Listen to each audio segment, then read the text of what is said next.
Welcome. Hello. I'm your host, Venom 2 Million. Welcome to the Venom 2 Million show. We're live. The day is currently Wednesday, August 16th, 2023. It's 8:05 p.m. Welcome. Hi. I want to first start off by thanking you for watching. We're live right now. We're going to be talking today about the future of gaming. This is a little theory that I mean, it's a big theory. It's not really little, but I mean it is. It's my own theory that I've come up with, and it's based upon just kind of the trajectory of the industry, kind of where I think it's going. Yeah, we're gonna talk about it. Rockstar Games bought some modders, which is crazy because previously Rockstar Games was going after modders. They was going after all the people that was like modifying their game, modifying their content. And before we begin, I know this is a billion-dollar industry. This is a lot of money. Like, it's more money in this industry than most would assume, I guess. Like people that are adults, you know, us hard-working adults. I mean, people within my generation, we understand the amount of money in this industry because we kind of grew up in it, and so did previous generations. But like now, it's like a different level. Like it's an entertainment industry. It's one of the most profitable entertainment industries there is. It's more profitable, arguably, than movies, than all that stuff. So, I'm not trying to necessarily like affect people's livelihoods, you know. I'm not. My point in this discussion is just a theory. I'm just talking about what I think and where I see everything going. I'm not like trying to take food off the table of folks. It's real people in the industry, people that I know that's in the industry, people that are actors in the industry, all of it. Like, so I just want to preface, you know, everything that I'm talking about with that connotation, with that umbrella. I'm not talking down on anybody. I'm not talking against anyone. It's nothing but respect and love, and just me really theorizing here, for real. But I say all that to say, you know, Rockstar, they've been banned, and they was going after the modders at first, but you know, you can't beat them, join them, I guess, or at least the modders join them. So like, if you can't beat them, buy them, you know.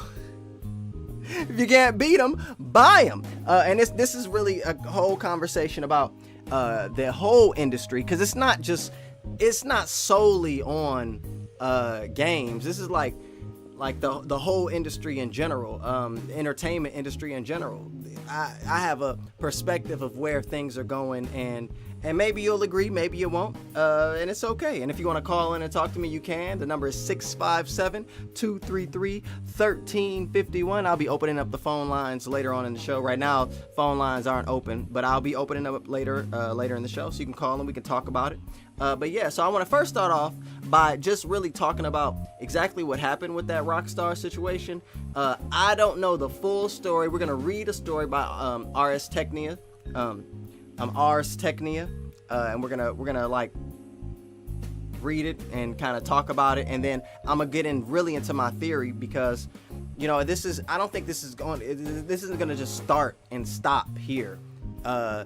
It's a lot of other companies, a lot of other modders, I think a lot of other developers out there that are really talented and are of interest for the industry as a whole, but that interest perhaps may not be the interest that the industry necessarily has. Like the industry has their own thing going on, and the modders have their own thing going on, and those ideologies kind of conflict sometimes, and that's kind of what I'm gonna talk about, and then we're gonna go into like really the conflict, you know, and all that. But so right here, this is a little article right here.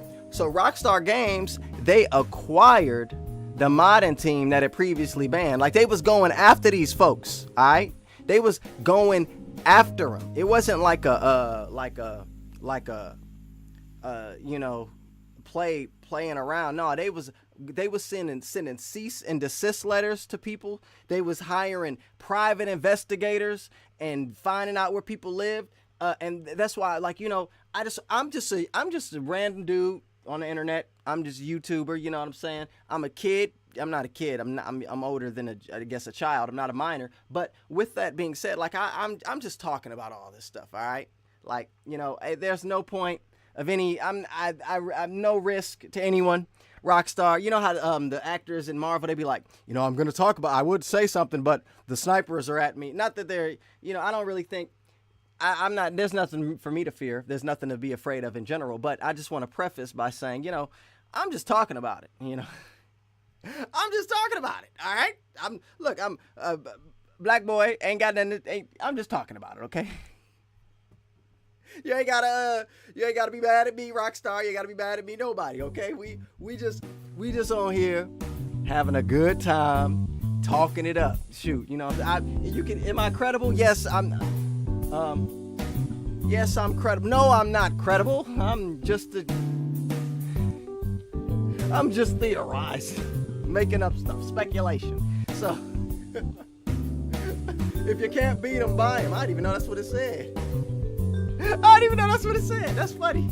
I really did. I'm not playing. All right, so we're going to read a little bit about it, then I'm going to talk about it more, and then we're going to get into it. All right, so longtime readers might remember popular Grand Theft Auto 5 mod, FiveM, from a 2015 story where Rockstar Games banned the mod's developers, alleging that their work contains code designed to facilitate piracy. All right, so a lot of the conversations when it comes to these companies and these modders, these independent developers that are working on these games, outside of the actual development team, the legitimate development team for the games, a lot of the conversation that comes up against these people is that there is piracy.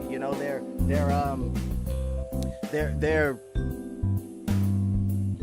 facilitating illegal ways to receive the game, to play the game, they're allowing people to play the game without the people that actually made it to benefit in terms of money. You know what I'm saying? So that's kind of been the argument normally in regards to the reason for cease and desist letters and for the shutting down of these fan projects and these modified projects. There was a project some developers were making where they were going to bring Grand Theft Auto 4's map, the Liberty City map, into Grand Theft Auto 5, and Rockstar shut that down. You know what I'm saying? Yeah, so and there's a whole bunch of speculation as to why. There was rumors that Rockstar actually planned on bringing the Grand Theft Auto 4 map into Grand Theft Auto 5 itself, themselves, but did that happen? No. That didn't happen, and they just shut down that project. Maybe it'll happen in the future, I don't know, but let's continue reading about this, and I'm gonna get more into it. Okay, so 8 years later, Rockstar is taking a decidedly different tone in announcing that Cfx.re, the mod team behind FiveM and a similar mod for Red Dead Redemption 2, is now officially a part of Rockstar Games. With no apparent sense of irony, Rockstar said in a Friday blog post announcing the acquisition that it has watched with excitement as Rockstar's creative community have found new ways to expand the possibilities of Grand Theft Auto 5 and Red Dead Redemption 2, particularly through the creation of dedicated role-playing servers. But that statement ignores the distinct lack of excitement Rockstar. This article is really talking about how Rockstar went against these folks. You know what I'm saying? They went against them. Alright, and now, they bringing them on board, which ain't nothing wrong with that. Bring them on board. Bring them on board, you know what I'm saying? But, alright, so it says that they ignored the distinct lack of excitement Rockstar exhibited when it barred the social club accounts of many FiveM modders. They banned the folks that was actually working on it and made it so that they couldn't even play the game, which is crazy. They banned them. Alright, but so the article was talking about how they didn't ban the modders before, but because the modders can't be stopped, because the people can't be stopped, Rockstar just said, you know what, we just gotta buy them. We gotta bring them on board or something, because what I'm saying. So and others associated with promoting the project in 2015. They said that our policy on such violations of our terms of service are clear, and the individuals involved in its creation have had their social club accounts suspended. That's what the company said in 2015. And later in 2015, Rockstar allegedly showed its further lack of excitement. This article is funny because they like going at them. They saying, wait, now a minute, like a few years back, y'all wasn't excited, y'all wasn't happy. Now all of a sudden, oh, is it stuff sweet? Oh, okay. Hey, that's how it works. When people start getting that popularity, people start winning. Then it's, oh yeah, I'm on board. All right, let's keep going. It says that later in 2015, Rockstar allegedly showed its further lack of excitement by sending private investigators to some of the modders' homes with the demand that they cease their activities. That is just wow. It's like, because it's billions of dollars. Like, people don't. This is money. All right, people putting they food on the table. They buying different tables because of this money. They look, all right. So okay, all right. It says that. So a new outlook to avoid misunderstandings like that in the future. Rockstar notes that it has recently expanded their policy on mods to officially include those made by the Roleplay creative community. That policy, as of June update, says that Rockstar will focus its legal enforcement only on role-playing servers that, quote, make new games, stories, missions, or maps, or, quote, interfere with our official multiplayer or online services, among other restrictions. While FiveM itself isn't a crack for GTA 5 in the traditional sense, the mod has allowed for unofficial and alternative online experiences that can work with cracked copies of the game, unlike the official Grand Theft Auto Online, which requires a legitimate copy of the game. FiveM's documentation has also assured players that they won't be banned from GTA Online just for using FiveM, thanks to its use of Rockstar's online services validation method that cannot be detected by Rockstar. So despite long-standing questions from Rockstar and others about the legality of FiveM's alternative online play space, the mod and its community have continued to operate and thrive over the years, reaching a reported 250,000 concurrent players across the server platform in 2021.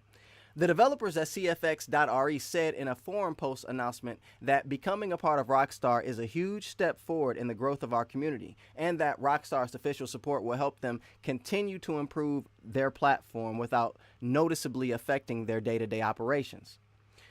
So then the article concludes with saying, like, it's unclear what's the reason for their turnaround and them pulling them in and saying, yeah, you know, you're a part of us now. It's unclear. But I mean, it's pretty clear. It's money. You know what I'm saying? It's pretty clear money with it. You know what I'm saying? We making money. They gonna make the money, and ain't nothing wrong with making the money. I think making the money is great. You know, making the money is great. And now FiveM, those developers, those talented individuals who at one point were not a part of Rockstar. That's not saying that they weren't developers in some other. Well, they definitely were developers because they developed a whole modding space, a whole space that was adjacent to Rockstar's original intended gaming player space. But, you know, perhaps the developers, they've worked on other things before. Nonetheless, they're very talented, and now they were brought under that umbrella, exactly that official Rockstar umbrella, which is great, which is excellent, which is phenomenal, which is, whoa, you know what I'm saying? Grand Theft Auto 6 on the way, all this stuff. It's like, you know what I'm saying? But they said in a post, though, they did say in a post that, like, don't ask them about Grand Theft Auto 6. They ain't got nothing to do with that. They said, yo, that we ain't got nothing to do with Grand Theft. We don't know nothing about that. Don't ask us nothing about the next Grand Theft Auto. We working right now solely on this, what we doing right now, which is cool. I think that's sweet. But with that, what I really want to talk about, what I really got to say about it is that, you know, I think this is really telling for the industry in general, okay? Like, Rockstar sent people, they sent private investigators to people's homes. They've sent cease and desist letters. They have banned people's accounts. They went after folks, all right? They went after them. Do y'all understand? They went after developers, individuals who were fans of the property. They went after them and said, actually, we appreciate your fandom, but no. And when that did not pan out, you know, we all want to come on board. And it's not saying like that, you know, that they shouldn't be on board. I'm not even saying that they brought them on board as a result of the modders not stopping. I think it's more so their talent. I think it's more so the 250,000 concurrent players. Like, what? You know, Rockstar Games, GTA Online is huge. But there was a community that was outside of Rockstar's control that had over 250,000 people within it. I haven't played Grand Theft Auto Online in years, like, for real. I haven't really played Grand Theft Auto Online since it came out, because the game itself was, when it came out, was a little whack. You know what I'm saying? I paid the 150 bones for that collector's edition, and I had Nico Bellic as I didn't have as my character's parents, but I had access to Nico Bellic as my daddy, you know, as John Marston as my dad. If you don't know what I'm talking about, let me tell you this.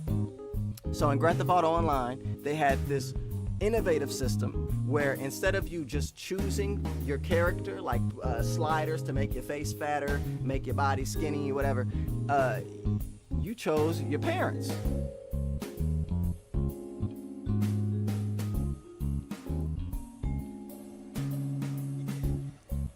You chose your mom and your dad,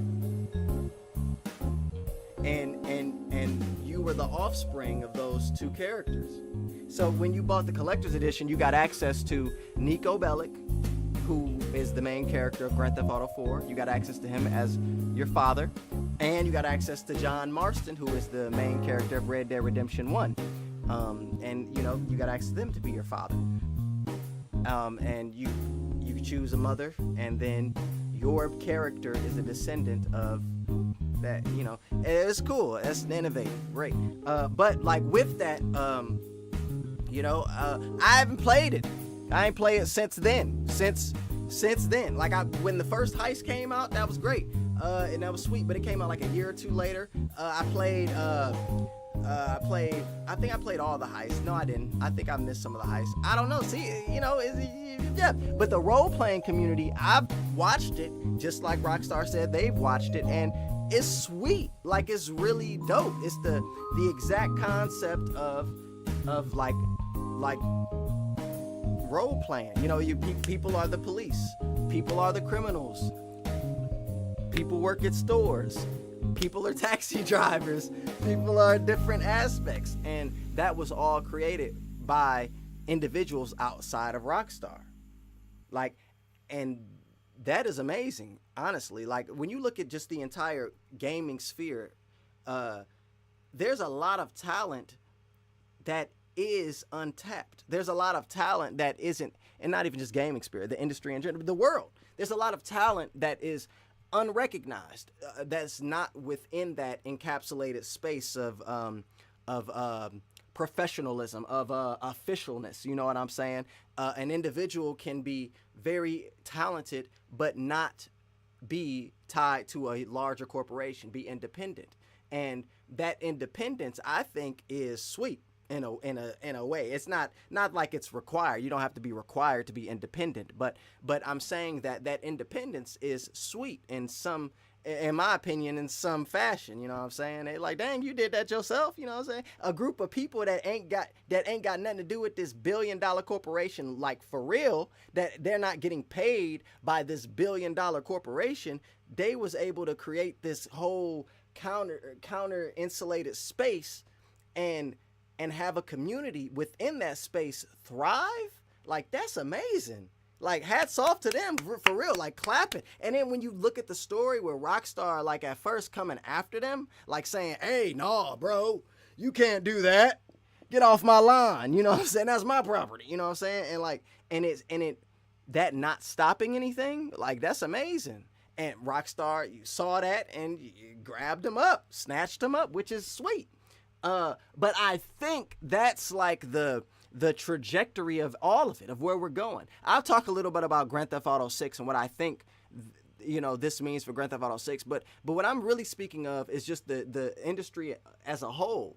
There's this conversation about indie developers and independent game developers and these individuals getting shine.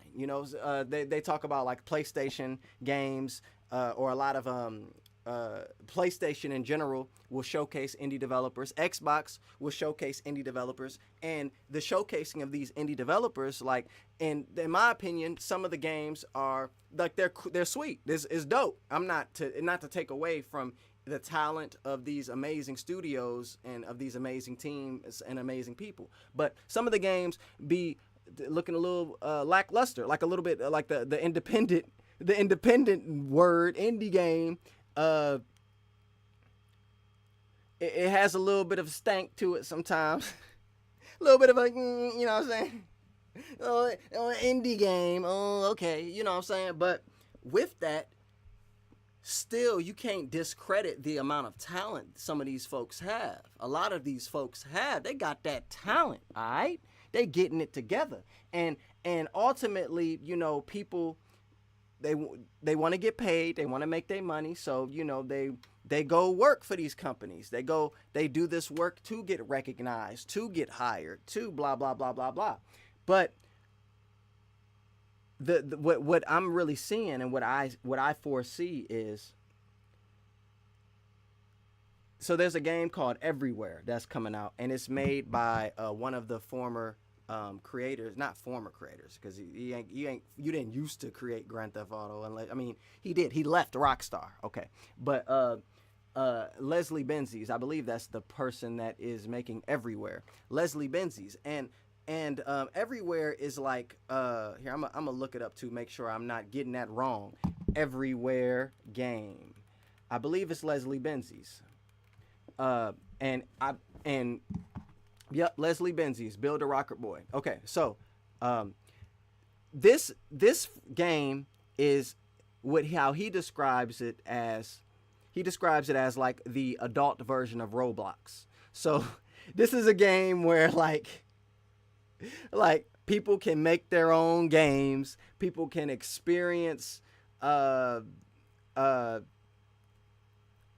talent, the creative side of people and experience these games that aren't looking like butt. You know what I'm saying? Roblox, the graphics look like butt, unless they don't, because some games on Roblox, you would never think it was Roblox, which is a whole nother conversation in itself. But within the concept of Roblox, that's a platform made for children, okay? By the way, my videos are not made for children. So children, get off my channel. But okay. Anyway, so Leslie Benzies describes Everywhere as a platform like Roblox, but for adults. This is the Roblox equivalent, but for grown folks. So you're not going to expect to have children on the game. Even if there'll be whatever, but you're not going to expect for it to be a childish environment. That's what he's getting to. It's a platform where people can make games. And what I'm seeing with where we're going into this space where real creatives are doing their stuff. Real creatives are being given the tools to do the things that they want to do, outside of the man telling you what you're supposed to do. It's like, I want to do my YouTube show. I'm going to do my YouTube show. You know what I'm saying? I want to make my video game. I'm going to make my video game. I want to make my movie.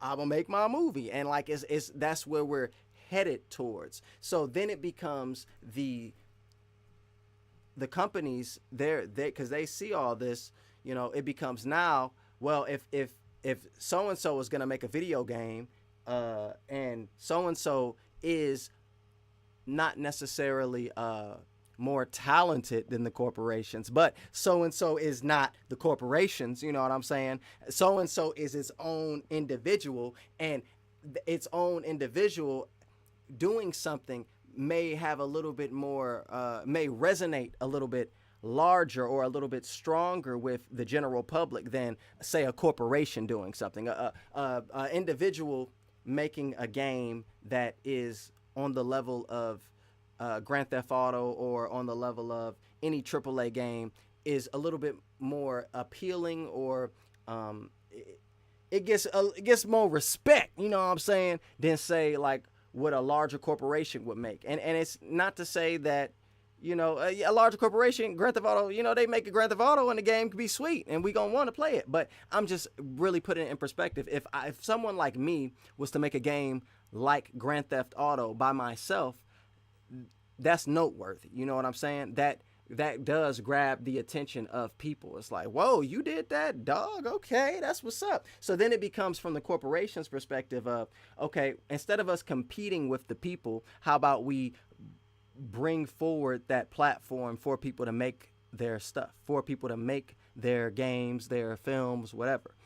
And that way we can monetize them making it. We can monetize that platform. We can make money off of that. Because at the end of the day, it's about making money and it's about collaboration. It's not about competition. One of the, in my opinion, one of the myths when it comes to business is competition. Like, and that's a myth. Because in the real world, and this is the real world, I'm speaking as a person in the real world, and a person, you know, in the real world, everything works together, for real. Yes, there are conflicts. Yes, there are issues that arise, but like, it's all about collaboration and cohesion and real growth together, not this separation and this, you know, these negative concepts. It's more so about collaboration and working together. So if the companies recognize that there are a lot of talented individuals out there, and a lot of talented individuals that may not have the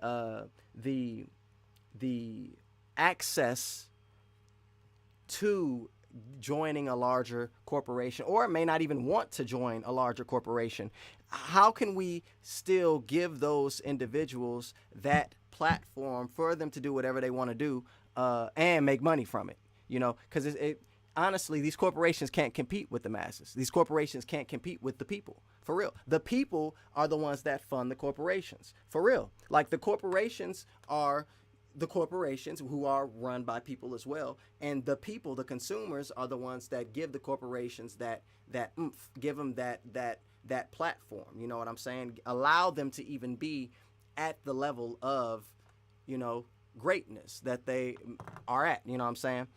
So what it boils down to is, games in general, in my opinion, right now, are pretty stale. It's pretty butt. It's not pretty butt. No. Let me fix that vocabulary real quick. Okay. Again. Okay. No.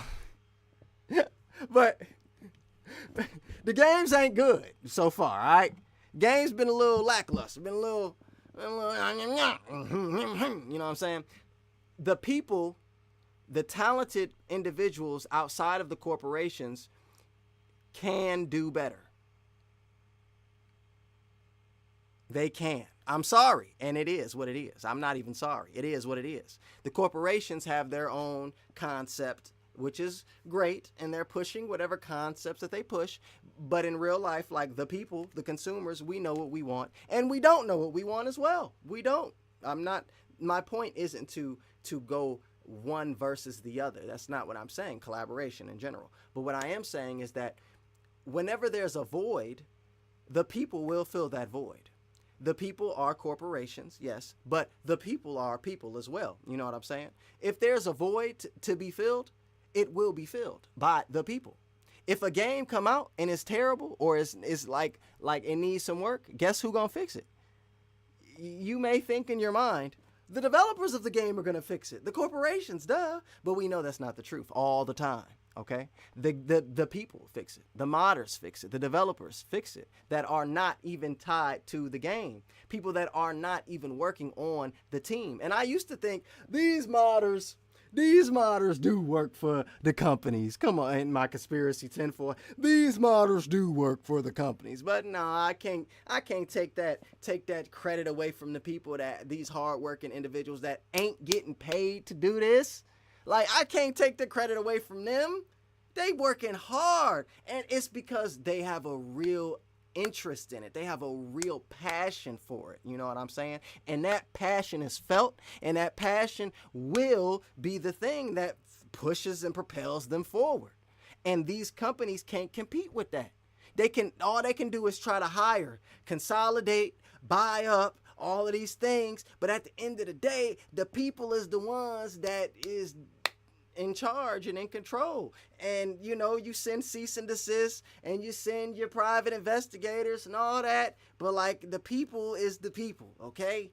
The people do this thing, you know what I'm saying? So like, if games continue to be terrible, guess what? The people gonna make a better game. Rockstar had to buy these developers, because if they didn't, these developers was gonna make a whole nother Grand Theft Auto. And we know that's what was gonna happen. We know, and when I'm saying it, you're probably thinking, oh, okay, that's interesting. Yes, though, for real. The people are going to make I was about to jump ahead. The people would make the next Grand Theft Auto if Rockstar wasn't going to make it. For real. And it would be at that same level, if not greater, than what Rockstar can do. And the people wouldn't even have billions of dollars, and they would still do it. Now, why am I saying that? Okay, well, we can see what the people have been doing already. We have mods in Grand Theft Auto right now. We have mods, not even just in Grand Theft Auto, but in various games, utilizing artificial intelligence. When you can actually speak with your microphone to an NPC, a non-playable character in a video game, speak, not read out some script on the screen, and they have a phrase that just goes with it. No. You can say whatever you want to these artificial intelligence, to the NPCs in the game, to the artificial intelligence. It can understand what you're saying and then synthesize a response to what you said. And it makes sense. And the people are doing that, not the developers at Rockstar. The people have implemented that into Grand Theft Auto 5 via mods. They've implemented that into Skyrim. I don't play Skyrim, but they've implemented that into these various games, and it's working. What? Wait a minute. So we can see the trajectory of where we're going. We can see it, and the companies can see it. And if you can't beat them, buy them. That's one philosophy. That's one concept, and something that you can identify with. But what I really think, I don't think that's gonna work. I don't think they're gonna be able to buy all of the talented developers. I honestly don't think the talented developers even want to be bought. It's not about the talented developers competing with these companies, but I think it's about the talented developers knowing their real worth. Like, for real. Not to discredit or to talk down on Rockstar or to talk down on any of these companies at all, but I am going to say that if I was a developer for FiveM and you didn't send investigators to my house, and you didn't ban my account, and you didn't talk down on the hard work that I did, dog, you didn't make billions of dollars in a day, in 3 days, and make billions of dollars a month. You gonna have to give me some bread, you know what I'm saying? You want me to do what? You want me to work for you? You're going to have to give me, and it's not even in a disrespectful way. It's more so like, now you do recognize that we are all people. We humans. Maybe you're artificial intelligence. You know what I'm saying? Maybe, maybe you're not even human. Maybe you're non-human biological. But whatever it is, we're living organisms, okay? We all here together. So, hey, dog, you're going to have to, like, for real, do what it do. You know what I'm saying? Because these developers are extremely talented. The developers at Rockstar are extremely talented. The developers in the industry are extremely talented. I'm not trying to create a separation for the professionals and the non-professionals and saying that the non-professionals are actually the best. That's not what I'm saying. I'm saying, though, that that distinction is non-existent. That there isn't a professional developer and a non-professional developer, right? Like that's what I'm saying. I'm saying that there are just developers. There are just talented individuals. And there comes a point when talented individuals recognize their true talent. Like for real. Like for real. So then the competition side of things is that, well, if I'm a $1 billion corporation and I have this platform, Grand Theft Auto, and I make billions of dollars from this platform, and I see these people over here utilizing my platform, and they got their own little subsect, and it's growing in popularity, and in some ways, arguably, is sweeter than what I'm doing. You know, I'm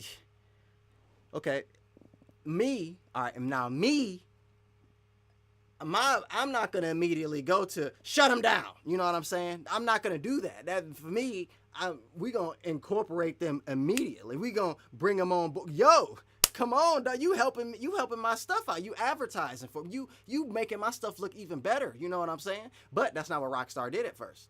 We know that's not how some of these corporations work. You know what I'm saying? They don't work like that immediately. They first got to go the offensive. They first got to be big baddie. You know what I'm saying? They got to be, no, what are you doing? What are you doing? This is mine. What are you doing? What are you know? What are you doing? But when that don't work, then okay, well I guess we just gotta submit. We gotta do what they say. You know what I'm saying? We have to listen to the consumer. We have to listen to what is being asked. You know what I'm saying? And yeah, that's one way, and that is a result. But then, just like that offensive side at first, that offensive side from the competition, but from the corporation, just like they go on the offense at first, what happens when the developers that were offended, what happens when they say, actually, I'm gonna do my own thing? What happens when they do the Miles Morales, you know? What happens when they go Miles Morales on it? Nah, I'm gonna do my own thing, you know what I'm saying? That's where we're headed. So then now it becomes, well, how do we monetize these folks doing their own thing? We have to build a platform for them to do their own thing. That's how you get games like Everywhere. Minecraft does count a little bit, but that's how you get these various experiences where Dreams for PlayStation, where you have people being given the tools, the tools to make games and to make things on whatever platform. And the whole point is for these corporations to still make money and to not compete with the developers that are making these things, and to make money off of the developers that are making these creative, amazing works. So my theory is the future of gaming is entirely independent based. Like entirely. I think we're coming to a point where within our lifetime, within the next 20 years, the Marvel characters are going to be in the public domain. Marvel, Spider-Man, they're going to be in the public domain. Mickey Mouse was already supposed to be in the public domain. Disney's about to be bought by some other company or whatever. Why would Disney be sold or bought? Because the people that are the general public, the general audiences, we think billions of dollars. These companies are making money. But like in real life, like it's other stuff going on. You know what I'm saying? So like the consolidation of these companies, it's only going in the direction of companies not really being worth much. You know what I'm saying? Like it's a social thing. It's social capitalism. It's social whatever whatever the people think is of value, that is what is of value for real. So when we keep having these games that's coming out and they lackluster, they booty cheeks, and I ain't talking about good booty cheeks. Look, listen to what I'm saying.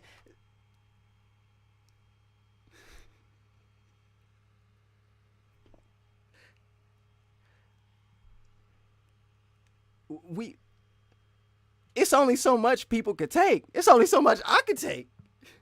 I'm not about to play Grand Theft Auto online when you talking about you gotta buy shark cards to do this and do that. The whole game is about stealing.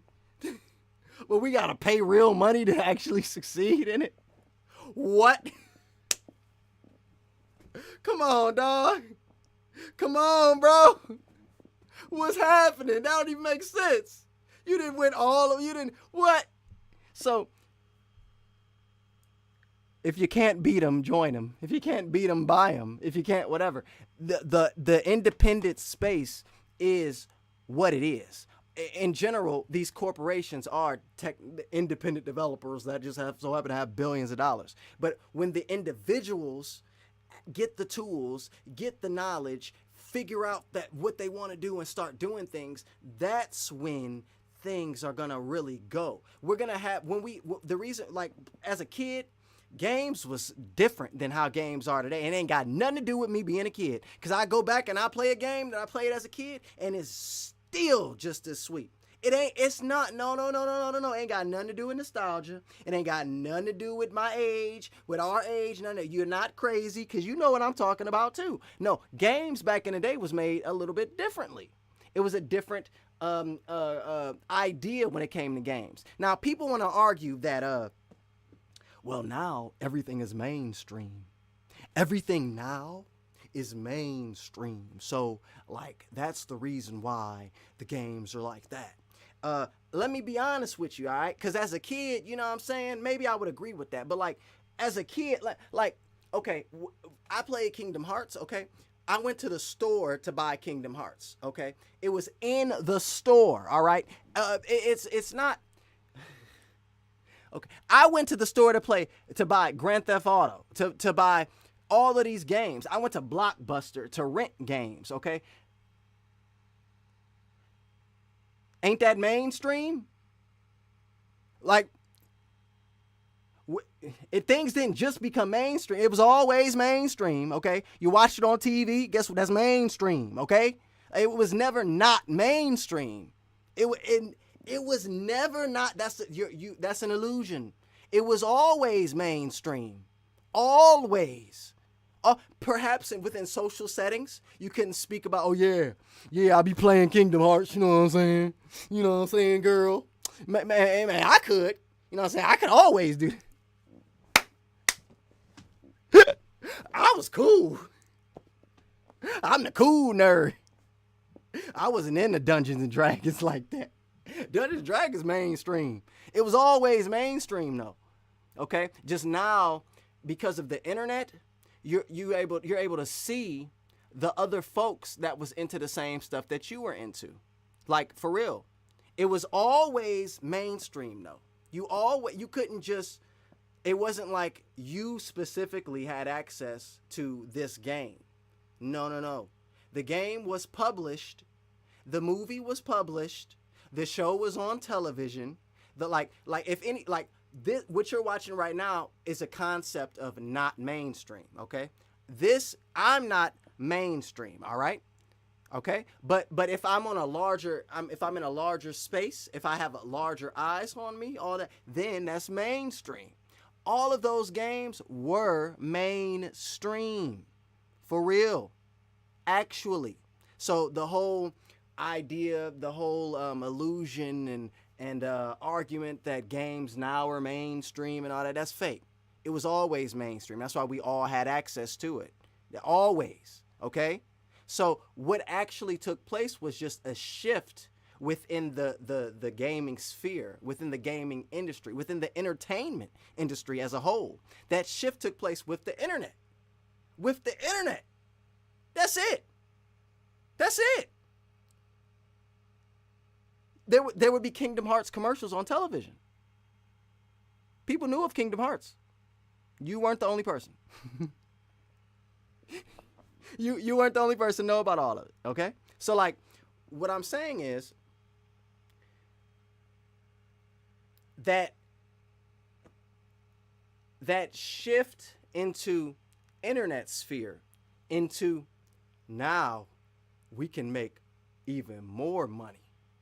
Now we can appeal to even more folks. That's what took place. And perhaps within that you say, well, that's mainstream. That's what I'm speaking of. That's the perspective that we have. Now with the internet, more eyes can be on it. And yeah, okay. It was still mainstream, though. It was broadcast on the $1 billion, $1 trillion airwaves. It was in the $1 billion, $1 trillion industry. It was in the stores. It was sold. There's certain things that can't be sold in stores and certain things that can be. Rated A games for adult cannot be sold in stores. So rated A games would not be considered mainstream. You know what I'm saying? But all the other stuff that was, if you went into GameStop and you saw it on that shelf, that's mainstream, dog. I'm sorry to tell you. It's mainstream, bro. If you was watching your animes and they came on Toonami, guess what? That's mainstream, bro. It is. Your mangas, you know what I'm saying? Your comic books, look, drawn by a person, written by another person. It was then had an editor-in-chief go through it. Then they had to go through all of the different processes for it to be shipped and printed and sent out. You know what I'm saying? Like, that's mainstream, you know what I'm saying? You know, so, when it comes to where we're going, that idea of having all of making a product with solely with having all of these eyes on it, like, and these $1 billion corporations controlling that, like, that's going away. That has to go away. It has to. Because we see the quality in the games. We see the quality in all of it. We see the whole industry basically at a standstill, at a halt. We waiting for the same games every year. Call of Duty, Spider-Man. Wait for the same stuff every year. We got Modern Warfare 3 coming out 10 years after Modern Warfare 3 came out. You know what I'm saying? Like, it's this. What we're moving to is that not happening. People not caring about that. People instead caring about new stuff. And the new stuff is going to be developed by people that ain't within that encapsulated sphere, within that encapsulated industry. It's going to be people, and those people within that sphere are normal people. Not to take away from, because they're people they have a paycheck. They're getting paid. They're able to put food on the table. But what I'm saying is, we're shifting to a space in which developers are going to really develop things that they want to develop outside of talking to their boss and worrying about crunch and all of these concepts. Is no. I want to make a game, so like I'm gonna make a game. And hey, I know my developer buddy over here. Hey, let's make this game. And hey, he know a developer buddy over here. Hey, let's do this. And it's how it already is. But like how the companies started, how all of the big companies started, like that's what's going to be taking place. We're going to go back to that Renaissance period of new stuff. And so now, as a corporation, the corporations, they try to figure out, okay, how do we monetize it? Okay, Epic, Unreal Engine. All right, we make Unreal Engine, and we get a percentage of your sales. Okay, everywhere. We have a platform where your games will be good. If you make a good game, we may even advertise it for you, and we get a percentage of your sales. You know what I'm saying? They talk about with Web 3.0, blockchain and all of this stuff, NFTs. People don't know what an NFT is, but they are against NFTs. People have no idea what these concepts are, but they're against it. The truth is, the concept of an NFT is in the interest of the people. If you know that, then you do. If you don't, you will. You know what I'm saying? You will understand eventually. And it's just, when you get there. But the whole point is that people are going to be making things that you will be able to understand. Oh, they made that, and that is sweet.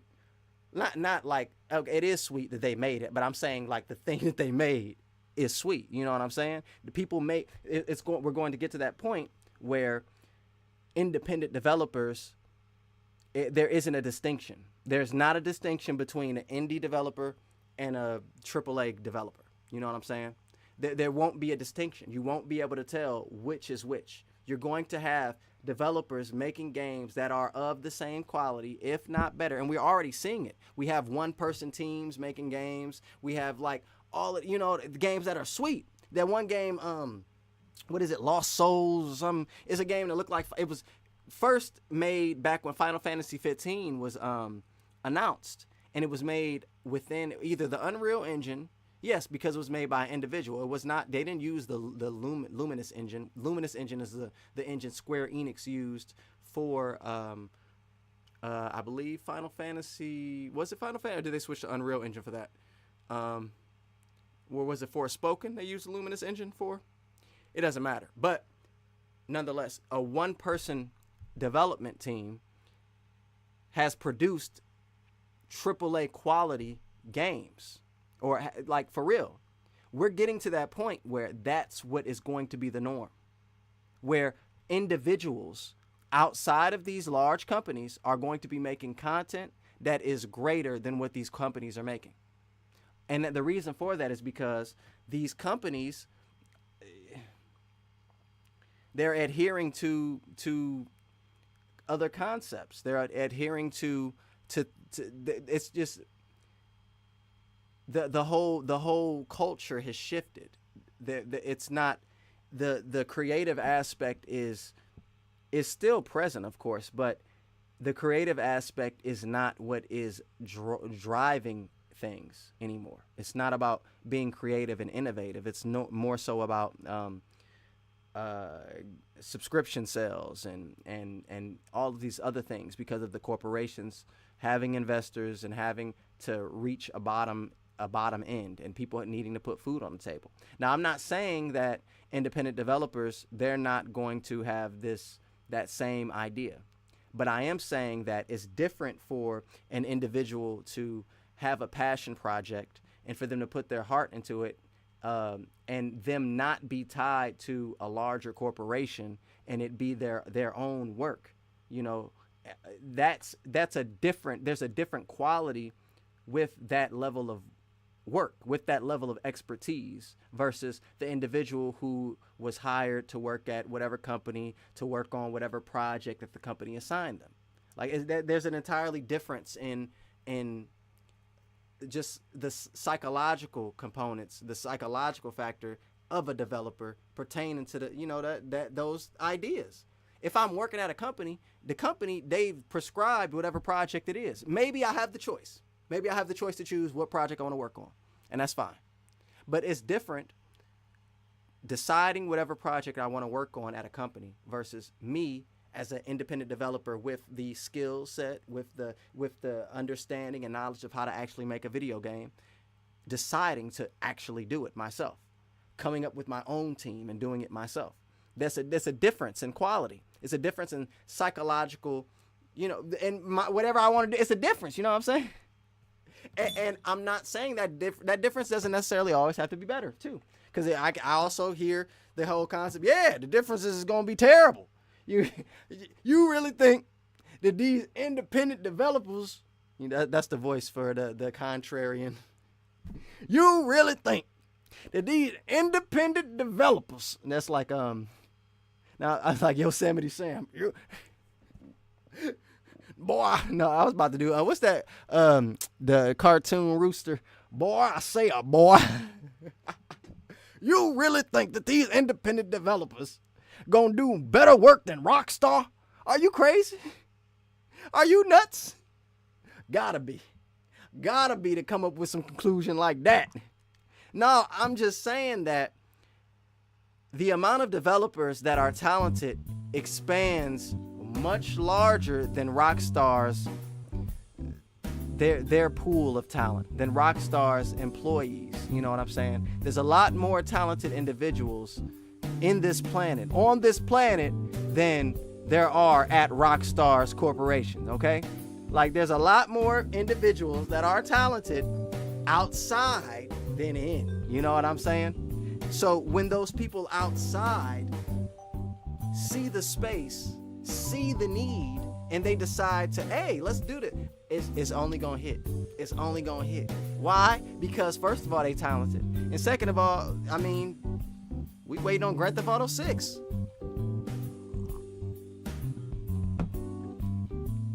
We waiting on Grand Theft Auto 6. That's the most anticipated game. Yeah, Starfield. Woo. Oh yeah, Elder Scrolls 6. Spider-Man 2. Dog. Come on, bro. Come on. Come on, dog. Y'all remember how games used to be. Y'all remember when stuff was sweet. You remember the midnight releases? Where people was excited? It ain't like that no more. It ain't. And it's not because the people got older. It was grown men dressed up, full Master Chief's outfits, waiting outside for Halo 3. Waiting outside for Halo 4. I went to the 12 a.m. opening of Halo 4. I was in school. My dad took me and my friend to go get that game at midnight. Halo 4. Why? Because Halo 3 was that. I wasn't even in. I wasn't even in the Halo, okay? I wasn't on Xbox, alright? I was PlayStation, alright? The reason why I got an Xbox 360 was because I asked my mom. I was a little kid. I said, "Mom, can I get a PlayStation 3?" My mom looked at me in my face. She said, "Is that $600 system?" I was like, "Yeah." She said,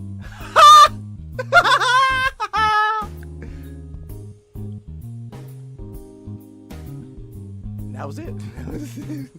I wasn't getting a PlayStation. She laughed at my face. She laughed. That was it. She didn't have to say no. She laughed. I knew, oh, okay, I ain't getting that.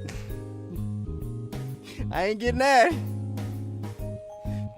So I got an Xbox.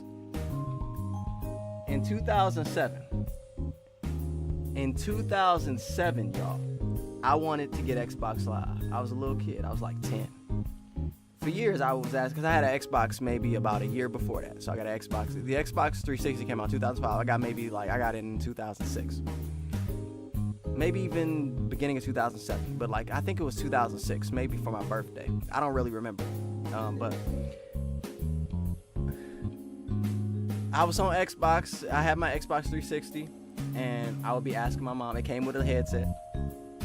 I'd be asking Mom, could I get Xbox Live? Could I get Xbox Live? She was like, no, you're a little kid. No, you're a little kid. I'd be like, Mom, come on. You can take my headset from me. I don't need no headset. I just wanted to experience that because I loved video games.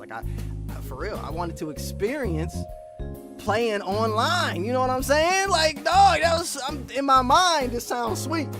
And before it sounds like, games by themselves is amazing. I would be playing all the single player games, having a blast, playing multiplayer games, having friends come over, family come over, we'd be playing split screen, having a blast. I can only imagine. Wait, I get to do that, but by myself, talking to other people and playing with other people around the world. Oh my God, please. You don't have to, you can take the headset, mama. Please. For my birthday, 2007, she allowed me to get Xbox Live. We went to GameStop and it was in December, and people was still in there talking about Halo 3. It's December. Halo came out, I think, in October. When did Halo 3 come out? Let's look that up real quick because this is important. This is important.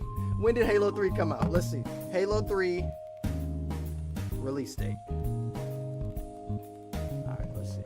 It came out September 25th. Okay, so I'm talking about in December. All right, in December. People were in GameStop still talking about this game. I'm not talking about a few people. I'm talking about lines of folk. It was a whole line. People in there clamoring about Halo 3. Yo, Halo 3.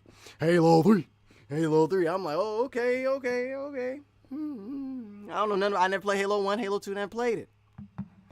Halo 3, all right. I decided, okay, I'm gonna get Halo 3. I'm gonna see what the hype is. Let's go see what the hype is. I remember me and my cousin, we We loaded up Halo 3. I heard, oh, you know what I'm saying? I'm sitting there like, oh, okay.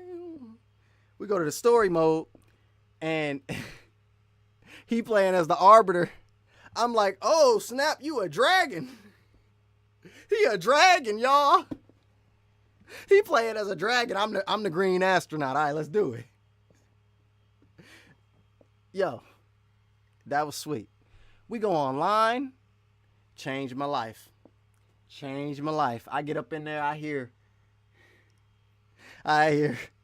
Who is this? Are you black? This little girl. It was like my first time playing. I experienced a female on the game. And she racist at that. But the whole lobby lit up, whole lot, everybody talking. This one dude talk. The girl say, "Is you black? Is you black?" He say, yeah, I'm black." Somebody else cut into her. "What's wrong with him being black?" "I'm Mexican. You got a problem with me being Mexican?" Another person come in. "Yeah, I'm Italian. You got a problem with me being Italian?" I'm listening like, oh, snap. The girl leave the game. I'm like, oh, snap. Wait a minute. Xbox Live on Halo. Oh, shoot. I'm a little kid. I'm experienced. That was my first experience online. Changed my life. Changed it all. I'm like sitting back like, oh, this is amazing. This is oh my God. And from there, just the games, Halo was great. And I never played Call of Duty before. I got Call of Duty Modern Warfare 1, Call of Duty 4. I got that and didn't like it, gave it back, got Halo back, and you know what I'm saying? And then I would get the wrestling games, and the wrestling game, oh my God, oh my goodness. It was just this amazing experience online, on Xbox Live, and the games was amazing. It was just amazing. Fast forward 2023, Halo Infinite, you know, I mean, they updating it this week. Ain't nobody on, I mean, everybody in party chat now, because they introduced party chat, which is cool. It's, you know, ain't nothing wrong with party chat. It's just, you know what I'm saying, you know, the game sphere is a little bit different now. It's the Halo ain't nothing. Call of Duty 28, Spider-Man 12, you know, like, we still waiting on Grand Theft Auto 6, you know, like, it's a void, you know what I'm saying? It's a real void. And that argument, a perspective of why it's a void is because of the money. The industry, whatever. But it's a real void. And I think the only way that void can be filled is by the people. The only people that can fill that void. The reason why Grand Theft Auto 5 released the way that it released without the role-playing servers is because those people that do those role-playing servers that had that idea, they were not a part of Rockstar. Right? So what I'm saying is all of the individuals that have these amazing ideas, that have these innovative ideas that are going to push the industry forward, they are not currently within the industry in that capacity. You know what I'm saying? So how we move things forward is when those people actually become a part of the industry. But they don't have to be a part of the industry like that, because it's not about them being bought and being assimilated into these corporations. We don't need them to be assimilated into these corporations for us to have a greater gaming space. We just need those individuals to do the work that they need to do. We need them to have the time and to do the work that they need to do. The role-playing community only exists because of them. If it was up to Rockstar, they would have been shut down. Like, that's the truth. It would have been shut down, you know what I'm saying? And that's messed up. That's really messed up to even think about. Like, dang. I'm happy those people had the wherewithal, the kahunas to really keep going, you know what I'm saying? Because that's messed up. That's scary. That's crazy. They was told to stop. Hey man, you making stuff too sweet. Stop. Hey dog, it ain't like that, bro. We got our own thing, bro. Stop. They said we ain't gonna stop. They had 250,000 folks with them, And now Grand Theft Auto 6 is more than likely going to have that role-playing component. Grand Theft Auto 5, there was rumors before, not rumors before it came out, but maybe it was. I don't necessarily remember if these rumors existed before the game released, but I know you can look it up now. There was an idea to have some type of not role-playing element, but to have people be the police, to have the gamers, the players be the police. You can look this up. There's concept art. Here, I'm gonna look it up while I'm talking about it. There's concept art of let's type it in. It's like GTA 5 pre release cops and robbers. I guess I'll say that first and see if we can see, they're talking about 2023. Nah, man, come on, dog. It was yeah, maybe there was DLC. Maybe that's what I'm thinking about. But I remember seeing imagery of like the I don't have that. I remember seeing imagery of like you being able to play as the police and you being able to like I want to find that imagery. I remember Mr. Boss for the Win talking about it too. He showcasing the images of like the lobby and you being a police officer and all of that stuff. Here, let's see. Is there anything on here? Nope. So they probably scraped all that off the internet. Now, I ain't scrape it, but there was imagery that was leaked or whatever. I think people looked into the code and they were able to see that there was an original plan to have like players play as the cops, players play as the criminals and all that stuff. But it didn't take place. It didn't happen. It did not happen. It did not happen in the game. So the developers that were outside of Rockstar, they took matters into their own hands and they did it. And I think that's amazing. And I think that's what is going to happen. That is the trajectory of the entire industry, of movies, film, all like games, all of it. People making it. And the corporations, you know, saying, "Oh, come on, help me. Oh, no. No, we get. I will pay you. Oh, wait, no, please." And then them having to hop on board, you know, them having to create concepts or at least platforms for people to make things, trying to monetize in some form or fashion, trying to monetize the creative outlet that is, you know, what the people are doing. Here, I think, is this it? Well, let me see. I think this might be exactly what I was talking about. Okay, so right here, is this it? It says that it was a GTA Online players want canceled Cops and Crooks DLC to be brought back. Grand Theft Auto Online has an abundance of jobs and missions, and additional content is frequently added via DLC. The most recent DLC was, this is not recent. However, the vast majority of players continue to advocate for the reintroduction of the canceled Cops and Crooks DLC. A recent Reddit thread started a discussion in which players requested siren-equipped vehicles in addition to the aforementioned DLC. While the update was once deemed a near certainty, Rockstar Games has not reconsidered incorporating it into its multiplayer title. Reddit user so-and-so, he has an image of himself as this is not what I was talking about then. But there was like an actual image of like the lobby, and the lobby had like the police and all that stuff with it, which was sweet. They didn't do that. The developers that were outside of Rockstar, who are now a part of Rockstar, did. And my theory is that is the trajectory of the entire industry. Developers that are outside are the ones that are going to be really telling the story and really pushing things forward while or along with people within the industry. It's going to be kind of a give and take, a push and pull, like a real collaborative thing. Independent developers being influenced from what the actual corporations are doing, and the corporations being influenced by what the independent developers are doing.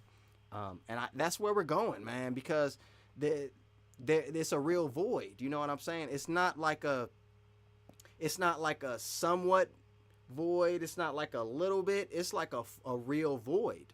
For real. Games is not, they not the same. And it's not because of the times. No. It's simply because of the quality of the content. It's the way things are being produced and made, and the intentions behind these things being produced and made. I talked about my first live stream when me coming back to YouTube last month. I talked about how Strauss Zelnick, the CEO of Take-Two, he says that Rockstar's goal is to simply aim for perfection. Like, for real. That's their goal. We aiming for perfection. That's it. And they should, with billions of dollars. Come on. My argument, though, is that, yes, Rockstar makes the most profitable game, most profitable purchasable thing in history, arguably outside of the Bible. They make the most profitable thing, and they make billions of dollars, but like, they not the only company that make billions of dollars. So like, what's the other company's excuse? You know what I'm saying?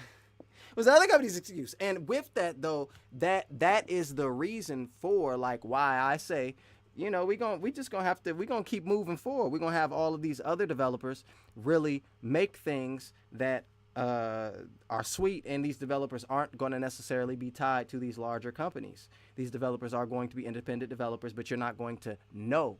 You're not going to look at it and say, that was made by an indie developer.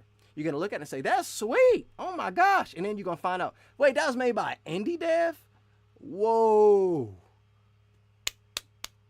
And that's going to make it even sweeter. Like, that's where we're going. These companies know it. I know it. Now you do too. Now you do too.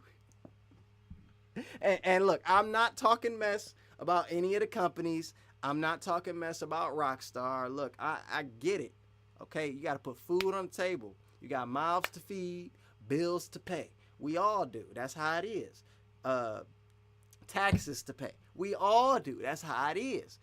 But with that, you know what I'm saying?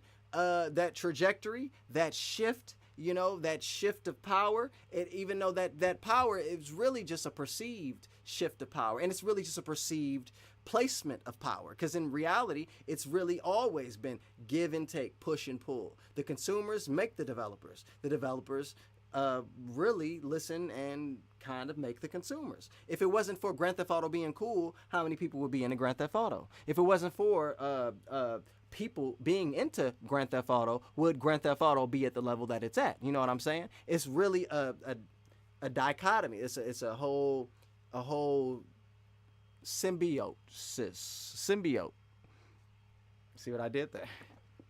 So a symbiosis relationship, symbiotic relationship, meaning that it's not parasitic. One isn't literally feeding off of the other. They're both working with one another and building on top of one another to ultimately get to that place of greatness. You know what I'm saying?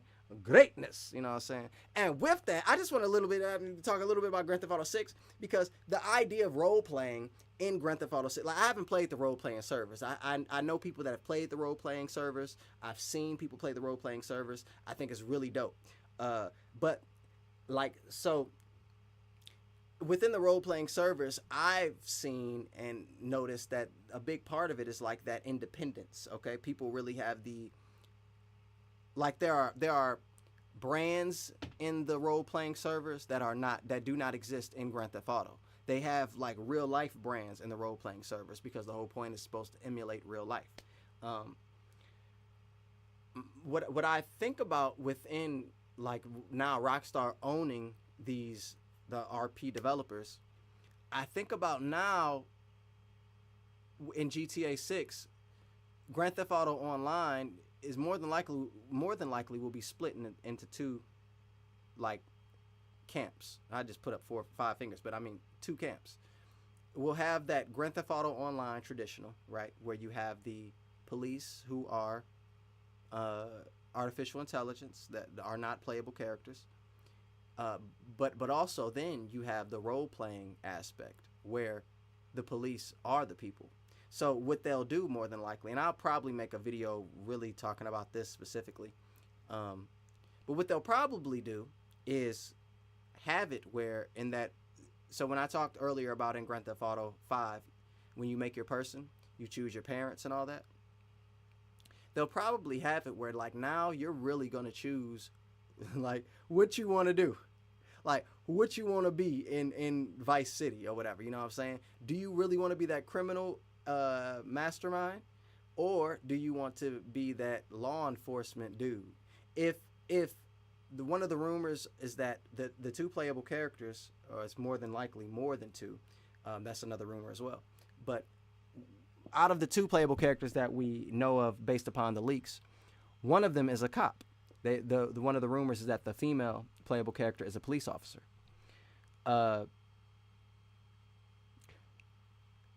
That aspect of being a police officer, that's a different. There's going to be a different level of gameplay with that. It's going to be an entirely different perspective on the city, on the game world, and more than likely, like mission wise, it'll be different. You know what I'm saying?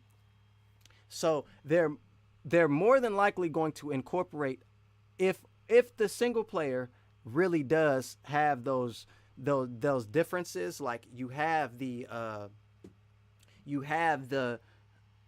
a cop, and then as a cop, that gameplay within that criminal world is like, you're a cop in that criminal world.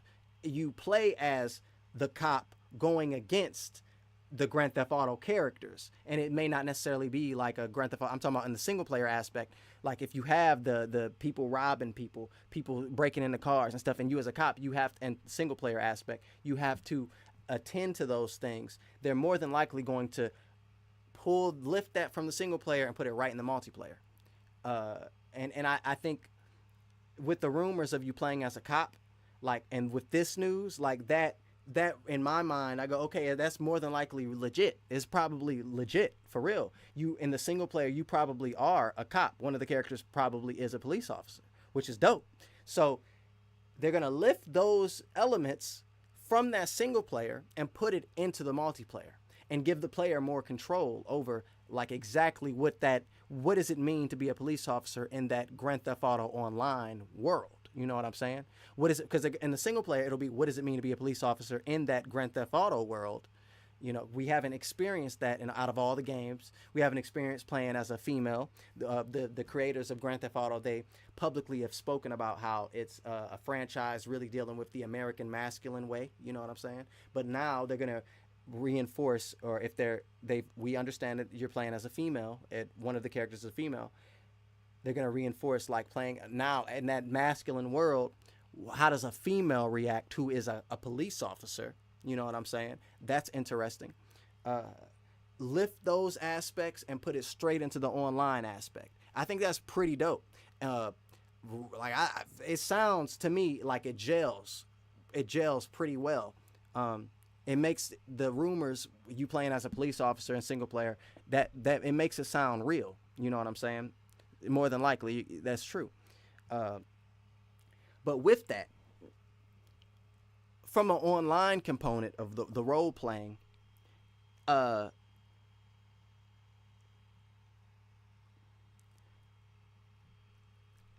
don't think, like, personally, I don't want to play as a storekeeper in Grand Theft Auto.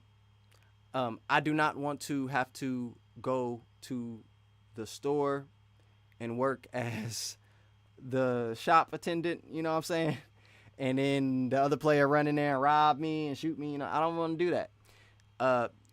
So when I think about earlier what I was talking about, what developers have been doing, they've incorporated artificial intelligence into Grand Theft Auto 5 and into various games, utilizing Chat GPT and other language models, language programs Strauss Zelnick, he talked about how his company is they utilize artificial intelligence. They're on the cutting edge of artificial intelligence, like for real. And we as consumers, we know that because we play the games. We understand. We've known and heard the phrase artificial intelligence since practically not the beginning of gaming, but when it comes to like at least my generation, like since the beginning of gaming, I've always heard NPCs in games referred to as artificial intelligence, and I've always heard those programs referred to it as some form of AI, containing some form of AI.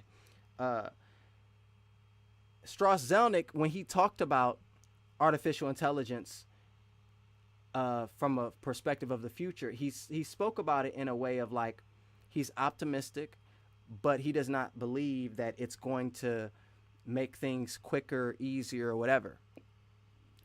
And I think the larger reason for that is because like we are just getting access to these things. We are just becoming like in terms of we, I mean like the general public. The general public is becoming aware and made aware of these things, being made aware of the processes of artificial intelligence and even the complexities of it, and us seeing that you can have a game where you talk to the character like I'm talking to this mic, and it can understand what I'm saying, synthesize a response, and then give me a response. You know what I'm saying? Like that technology is new to us, but not to them. So the implementation of that, I think, if they're saying that Grand Theft Auto 6, the point is to exceed expectations. Like they know what people are expecting. They know it. Their point is to exceed that. I don't want to play role playing and be working at a store. But I want to be able to go to the store. If I'm role playing, if it's role playing, it's gonna have a deeper level of gameplay than just running outside shooting folks. The Vice City game in the past, you could walk into the mall, you could walk into the club, you could go into, it had interior environments. In Grand Theft Auto 5, Grand Theft Auto 4 had interior environments. Grand Theft Auto 5 had a few interior environments. You could go into stores and stuff. But like now, I think, like, how do you exceed expectations? That aspect of like you being able to go into environments and really communicate with folks, communicate with fake folks, the artificial intelligence, and then communicate back. There are games in the past. It was one game. I don't remember the name of the game, but you be sliding on the ground and stuff like that, I think. And you could talk to you would like command your squad. But you would speak in the microphone, and you would say various things, and the characters would respond. I remember as a kid, it was like this female character that was part of the squad, and you could say stuff like "I love you" and stuff, and she would respond and stuff like that. I don't remember that name of that game either. What is the name of that game? And maybe it'll come back to me. Maybe I'll look it up.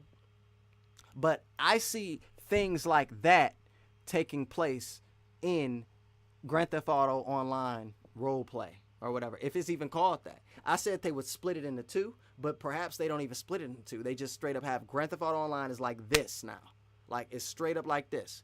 You can be a cop if you want. You can be a criminal if you want. You can if you want to go to the store and be the store clerk, maybe you can even do that. Sure, okay. You could be a business owner. Sure, they got that all in Grand Theft Auto 5. So like, own a nightclub, own a strip club, and you like that's where they're probably going to take it, and that is interesting to me. That is very interesting to me. Let me look at the chat. Stuart said GTA 6 RP has metaverse potential. That's interesting, because actually, Dr. Dre, and I believe DJ Pooh, they described Grand Theft Auto Online as the metaverse, which is, so what you just said right there, and what I'm describing is the concept of the metaverse. The metaverse being that digital space in which people can go and meet and socialize and even make money. When I talk about these companies wanting to create a platform for creatives to create things and monetize that, one of the aspects from that monetization is also like paying the people, paying the creatives. You know, the idea of perhaps exactly how these developers created the server and Rockstar bought them, create this platform where more people can create things, and if it's great, they can be compensated for that. That's the idea of the metaverse. That's the idea. If Rockstar makes billions of dollars with their own currency, which is the Grand Theft Auto dollars, the shark cards, whatever it's called, the shark cards, like the idea of like that money, because it's their own currency, that's what it is. Like them being able to issue it out however they want. And like that, if you want to talk about the metaverse, that aspect, like them being able to incentivize creatives to come to their platform to create things and pay them for them to create things. Like that's an aspect of how they could do that, utilizing their own currency and utilizing their own digital space. As I said, I feel like that's where we're going in gaming. The creatives are going to be creating their own things, creatives that are outside of the sphere, outside of the industry, and now the industry's answer is going to be, well, we'll give them that space. You know what I'm saying? Which is cool, maybe not, maybe so. You know, it is what it is. But I think that's where we're ultimately going with that, for real. Like, I think that the games is butt. You know, Grand Theft Auto 6 is sweet. We waiting on that, but like, come on, man. That's it. No, we waiting on Spider-Man. We waiting on Starfield. Today they had some news for Starfield. Starfield went gold. You know what I'm saying? Starfield looks sweet.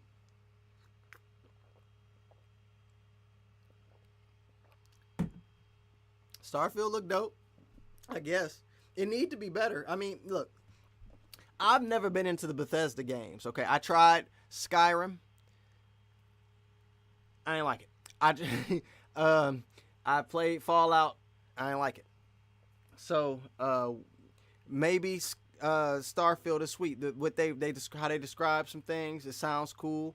I liked the idea of Cyberpunk 2077, but that game ultimately was not good. You know what I'm saying? It was not good. It was not finished.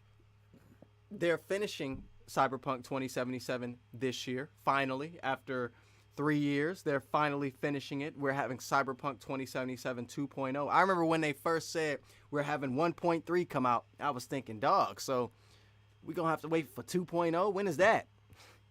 And that's where we at, 2.0 now. Woo! Whole overhaul, 3 years later, made millions of dollars, got grants from the government. Okay, you know what I'm saying? So, like, the games is weird. The only way I see us getting better with gaming and getting better with games is when the people do it. They take matters in their own hands. Put on that Thanos glove, I do it myself. You know what I'm saying? And that's it. You know, that's it. For real. People, because you can complain all you want, and you really got to do something yourself. For real. That's it. And that's where we at, I think. That's where we going. That's where we at. That's where we headed. That's all of that. You said RDR Online has specific roles, jobs like you're describing. Yeah, I think you could be a trader. You could trade like various. You could hunt and like trade various things for animals and stuff like that. And that's cool. Maybe they will have those things. You could be a grocery store bagger. If they make it in Grand Theft Auto Online, you gotta eat. You know what I'm saying? So now you gotta go to the grocery store. You gotta have your refrigerator filled. You gotta have. Oh man, they're gonna have a whole economy. Now they're gonna have the stock market gonna be working in this one. Grand Theft Auto 5 Online was supposed to have a stock market. They didn't have it. They're gonna have it on this one. Watch. They're gonna have it on this one. They're gonna have it. You're gonna be able to be a whole stockbroker. You know what I'm saying? Be a whole investor. You know what I'm saying? Whole with it. You for real. And they should. They should. Shoot, why not? Exceed expectations. That's what all these games should be. They should be exceeding expectations. They should be in the board meeting like, hey, how can we make this experience the best experience it could possibly be? For real. Outside of, let's just make a quick game and get a quick buck. Like, because they're going to make a long buck if the game is amazing. Imagine if Spider-Man 2 was like like it didn't. The argument could not exist that this game looked the same. Imagine that. Then that's a different level. If the argument could not exist that this game looks like the previous one, and then you go, well, how would that argument not exist? Well, graphically, the game looked different. Gameplay wise, if it looked different, you know what I'm saying? If they introduced more elements to the game. And I understand the whole conversation. It's a sequel. It's a sequel. It's a sequel. What does that mean? Grand Theft Auto 6 is going to exceed expectations. Yeah, it is what it is. It is what it is. No. But yeah, that's it, y'all. That's my theory on the future of games. The future of gaming. Rockstar buying these companies. They buying these GTA modders. At one point, they ain't like them. Then they had to buy them. You know what I'm saying? They had to get them on under their umbrella. Because, look, they stuff is sweet, man. You can't compete. You can't compete because they stuff is sweet. So, shoot, do what you got to do. You know what I'm saying? And that's it. That's all. Hey, I really appreciate y'all for tuning in on this lovely, lovely, lovely, lovely, lovely, lovely, lovely Wednesday. For a minute, I didn't even know today was Wednesday. I thought it was Tuesday. To let you know, you be working, you just be like, gotta work. Gotta work. I was like, today is Tuesday. Today is Wednesday. Oh, snap. Okay. I'm doing my show. But hey, I thank all of y'all for watching. I thank everybody for tuning in, rocking with me. We've been going for like an hour 30, or hour 44. been a little bit, but I'm about to wind it on down and call it a night. And I do look forward to seeing you in the next one. I appreciate you for tuning in, for rocking with me. Venom 2 million, as always, thanking you for watching. You can hit the like button if you want. You can subscribe, even better if you want to. If you like this talk, if you like hearing what I got to say, share this video, share it live with your peoples. You know what I'm saying? Share it. Go ahead, you can do that. That's fine. You can follow me on the Twitters, you know what I'm saying, on the X, you know what I'm saying, X. But I call it Twitter, dog. It's Twitter, bro. Why you call it X, man? I'm gonna really have to say X. Really? Really? Am I really gonna have to say X? This is what we doing? I gotta say X. It's gotta say X right there. That's gotta be like X. For real? Follow me on X. I ain't even talking about Xbox Live. I'm talking X.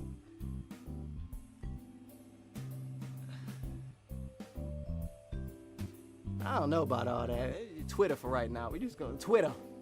Twitter. Yes, Elon. Yes. Hey, I appreciate all y'all. Hey, we gonna be back. We gonna talk more.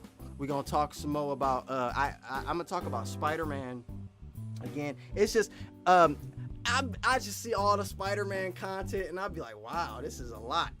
Y'all is on it with Spider-Man. Back in the day, it wasn't like that.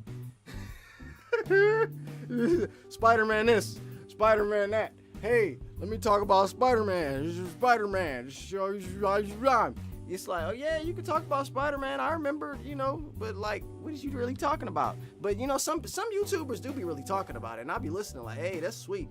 Other YouTubers, I just be like, dang, they just talking about Spider-Man. Okay, that's sweet. You know what I'm saying? Do your thing. So maybe we'll talk about Spider-Man again. I don't really know what to talk about with that because I really want to see the game. If anything, I'm gonna just talk about Marvel and Spider-Man. If anything, I make a controversial video or something, like for real. That's kind of what I'm feeling. If I'm gonna do something, I'm gonna make a controversial video, being honest, of course, but my opinions be my own. I don't be making up stuff and following what everybody else say, and you know what I'm saying, I say what's true and what's real, you know what I'm saying? Not no shade. I'm joking. I'm just joking. But much love to everybody. I want everybody to have a good day. I hope you're having a good day. I hope you're having a good week. And if you're not, just know it's going to get better. It's going to get better. You know what I'm saying? A little light at the end of the tunnel. You know what I'm saying? We just going through it. You know what I'm saying? But hey, I appreciate y'all all for tuning in. I appreciate y'all all for watching. I am your host, Venom 2 Million. This has been the Venom 2 Million Show. And I want you, and hope that you have a good one. Peace, y'all. Much love, y'all. Peace.